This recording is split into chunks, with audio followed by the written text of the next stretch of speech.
Okay. So we've come up with a list of suppliers, a supply base.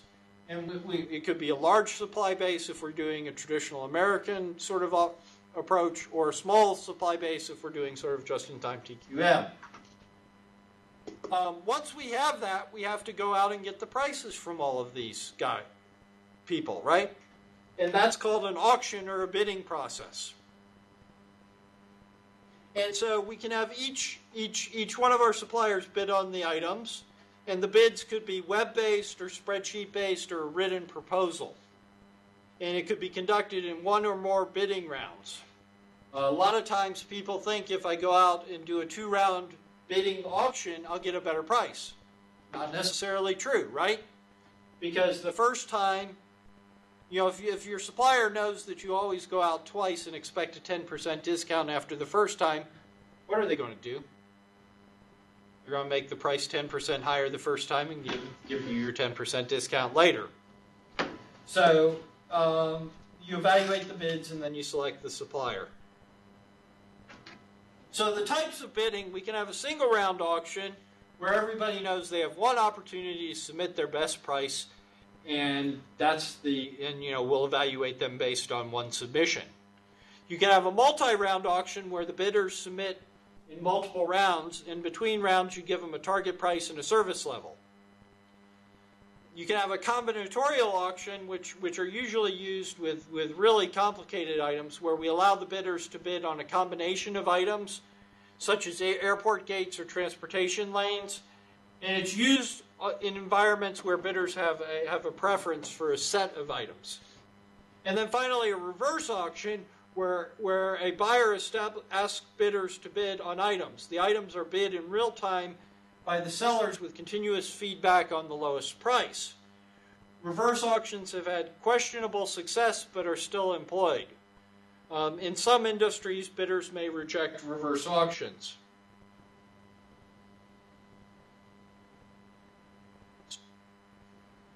Let's talk about auctions for a second. It's kind of like eBay, but backwards. So you say, I want to buy this part, and you'll put it on a website. And all the people who you allow to bid on it will bid on it. And only the lowest price bid will be shown. And if a person can bid lower than the lowest price bid, they'll enter a new price. Everybody got that? Reverse auction. And then the vendor with the lowest price at the end is the only thing you see, really. What could be the problem with this approach?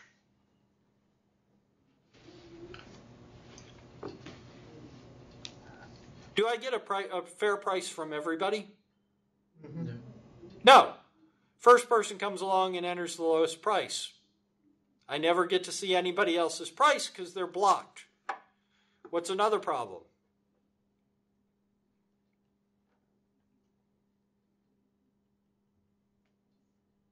Do you think people are going to want to sit there all day watching the screen to enter a lower price?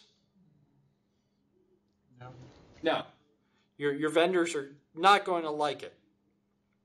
Another big problem is that you're guaranteed maybe to get the lowest price, but not necessarily because your vendors can see what other people are doing.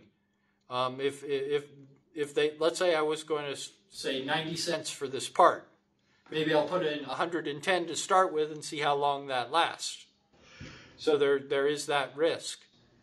The biggest risk, however, is that you're guaranteed only to get the price from the lowest cost vendor, and that may not be a person you really want to deal with. They may have quality issues, they may have transportation issues, they may have service delivery issues. So reverse auctions, for that reason alone, have gotten a bad reputation. Another big problem is, let's say I'm buying a transmission and one of my vendors bids 900 yen. They just clicked the wrong currency, okay? Data entry error when they meant $900 or vice versa. And that's the lowest bid. And it's a great price for a transmission, about $9, right? Am I going to be able to contract with that vendor? No. They're going to laugh at me. and say, look, it was a data entry error. We can't establish a contract on this. So reverse auctions are problematic. And in some industries, companies will just say flat out, no, I will not do a reverse auction. If you want to do them, go ahead. They may result in a good price, but I'm not a huge fan.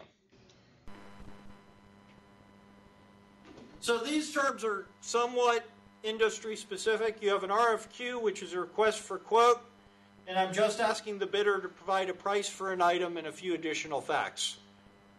And that's on an item that will most likely be sourced. So if I ask you for a quote, I'm saying I'm probably going to buy it. Another one is request for information, where I'm asking you to provide the price of an item that might not be sourced. And it could be sourced or could not be, maybe dependent on the price of the item. Requests for information are typically needed to look when you're doing engineering studies. For instance, do I make a subassembly or do I buy the parts? Now, this is really industry specific. In a lot of industries, your vendor, your suppliers won't care whether it's a quote or information. They'll give you a price. If you have a good relationship with the supplier, you should probably tell them that this is an information request, or an engineering design study rate would be another way of putting it. So I'm not actually planning on buying this. I'm just asking you for a price in case I do. Does that make sense to everybody? Because let's say I'm a loyal customer of this supplier, and I ask them for one quote on an item that will be bought, and then the next 10 are requests for information. Well, they're going to get the impression that I'm not buying much from them. They'll get confused. And especially if it requires a lot of work on their part to come back with an exact price. So if you're asking them to do work, tell them whether or not it's real or just for design purposes. Does that make sense to everybody? Because the last thing you want is your suppliers to stop returning your calls because they do all this work every time and you never buy anything. And especially for a lot of engineered parts, that's a real threat. Request for proposal. A proposal is just something beyond basically a price. Request for proposal typically involves more than price. It could be capabilities, organizational structure, timelines, engineering drawings. Think proposal, a Word document, or longer. Be honest with your suppliers about when you're asking for information instead of for a actual item that will be purchased. Now, the most important thing to remember always is total cost, or total landed cost. So when we look at our bids, we got to pick. So we've gone out, we've asked our suppliers, they've sent back in the information, I've put it all together, right? So I have 10 suppliers who can do this part, right?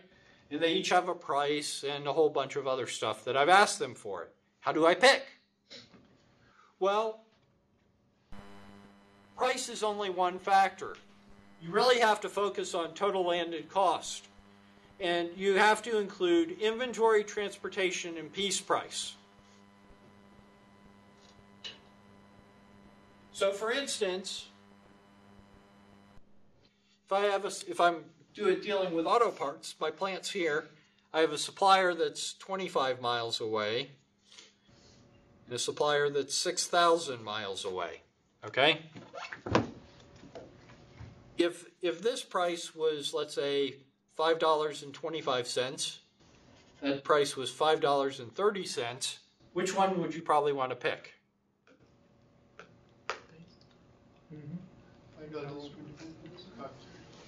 Well, for sure. Let's make that 20. Okay. Then you have a question. Because if I'm responsible for transportation, I'd have to look at the transportation cost here, the transportation cost there, add it to the price. You also have an issue of inventory. Because this is going to take 3 weeks by ocean. Okay? So I'm going to have to store 3 weeks here, probably at least 3 or 4 weeks here. Whereas this supplier, I don't have to store any inventory much at all. I might need to store an hour worth of inventory. And so what you're going to have to do, you're going to have to add up all these cost components: transportation, inventory, piece price. You're also going to have to take into account service, quality, and risk. So which supplier has the best quality? How will that affect me? What supplier has the best service? How will that affect me? And risk. Risk involves currency, transportation, delivery failure, business risk. Is the supplier financially stable or not? And then you also maybe as secondary considerations have to consider supplier relationship and risk to supply base. So total landed cost, price, inventory, quality, or total cost would be price, inventory, quality, repair, tariffs, and so on. Fundamentally, purchasing is a documentation activity. So purchasing has to document procurement activities for legal and business process reasons. Each organization has different tools for justifying supplier selection. So usually if you don't pick the lowest cost supplier, you have to explain why as part of corporate practice. Purchasing departments manage most purchasing issues. And, purchasing is a huge area for industrial engineers. If you get an opportunity someday to work in a purchasing department for a major company, it is a valuable training exercise for you on your way up through management. Actually, a fair number of engineers work in purchasing because they can understand the technical issues involved, especially industrial engineers. The other thing I want to talk about briefly is how you evaluate a purchasing department. And this is important. That a lot of times companies think that the best purchasing department is the one that saves them money. So we'll talk a little more next time, but purchase price variance, the change in price times the volume. So if the price went up, I'm going to do what with the purchasing person? Am I going to be happy or sad with them? Sad, right? You did a bad job buying this item. If the price of the item goes down, what are you going to be? Happy. You did a good job, I'll give you a bonus. That's done all the time in industry. And I think it is highly detrimental. And I'll explain why.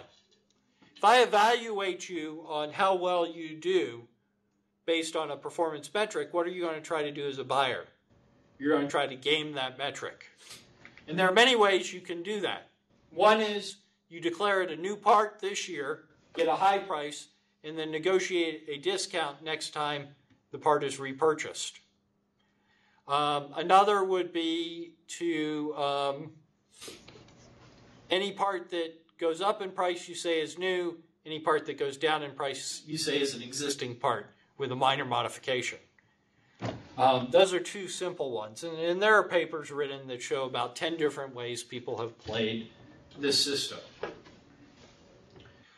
The other problem with evaluating your department based on this is, what is purchasing's role? What is their primary goal? It has to be the most ethical group in your company, right? So if I'm going to evaluate you on performance and change in price, you don't necessarily have that measure. All I care about purchasing is, did they look at all the suppliers that were reasonable? Did they conduct the bid fairly and honestly within the rules and regulations and laws of the countries involved? And did they fairly select the items? They do that, in my book, they've done good. Because guess what? No matter how good your purchasing department is, they don't control the price of an item. Typically. There is no magic of a buyer picking up the phone and calling a supplier and talking them into a lower price for marketed items. But we tend to think there may be some magic. So my view of purchasing is that it has to be highly organized, highly ethical, and then evaluated based on process, not results. Okay? It's not a place that should save you money. Purchasing departments can never save you money. They can only hurt you by doing badly, not identifying the correct suppliers, not picking the lowest cost supplier, not doing a proper auction. So, with that, we'll talk about that a little bit more next time. Any questions on purchasing? Yeah.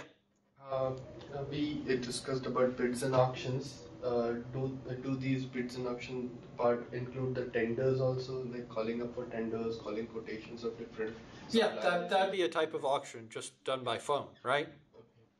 I mean, you can do it over the phone and have procedures in place to call people, especially for low-cost one-off items. If it's a more expensive item, you could do it by Excel or a website or email or however you want it. So what would be the process where people ask for quotations of different company and then they decide which one to go for, which has the lowest price? That would come in RFP? Well, you get a quote from everybody. That's the process. And then you have to have a business process to evaluate the quote. Okay? Some rule. So maybe if it's an expensive item, maybe there's a sourcing table with people, senior management. They look at the different prices that the buyer has assembled, and they look at the buyer's recommendation and accept or reject it. That's typically how it's done in some industries. In other industries, it might just be one person who looks at the buyer's report, and the buyer says, buy this one, and they either agree or disagree after looking at the different ones. So that is, again, a part of purchasing only. Right. That's typically in the purchasing department. The one thing that most companies will track is the sort of the on-cost versus the lowest cost bidder and the reason for it. So if somebody gives me a price that's, let's say, over the life of the contract, $25,000 cheaper on $1 million contract, and I select the higher price vendor, I need a justification. What are the justifications? Quality, the reliability of the supplier, problems with the supplier, financial difficulties with the supplier, etc. Okay, so you need to justify why you don't select the lowest cost. So it's like not always the lowest bidder gets the contract, not like that. No. I mean, I would say it depends what you're buying, right? You need typically a reason to reject the lowest cost bidder, right? And a lot of times it may just be quality, because this supplier may just be lousy, and you may not want to deal with them, but you wanted to get a price from them anyways. They could pass technical review, but you really don't want to include them, which is a philosophical question, because you've already said in technical review that they're capable, and now at the end you say not that capable.